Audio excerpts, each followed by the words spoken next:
madalas nalilibang tayo na natutokso tayong mainggit sa gumagawa ng mali.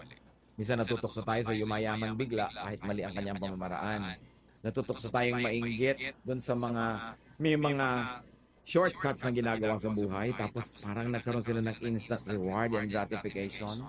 Merong kinakainggitan tayo na gumawa ng mali, favoritism, mga cheating, tapos napopromote sila. Sabi sa Bible, do not envy sinners. Alam ng Diyos yan. At kung minsan, hindi natin alam, napaparusahan na pala yung gumagawa ng mali. Although, sa ibabaw, sa pang-ibabaw, akala mo ang sarap ng buhay nila, yung pala may mga kaparusahan na nangyayari. At kung minsan naman, akala natin dehadong-dehado tayo dahil tayo yung gumagawa ng tama. Hindi pala natin alam na may mga blessing na ibinibigay sa atin ng Diyos. Hindi naman kasi kailangan laging nakikita yung blessing.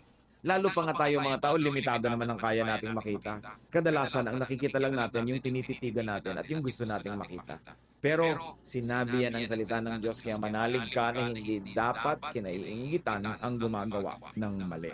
Kahit sinasabi ng isip mo, sinasabi ng mata mo, sinasabi ng karanasan mo na kainggit-inggit sila, sabi ng Word of God, hindi. Hindi ka dapat matukso kahit kailan na managhili sa mga gumagawa ng masama.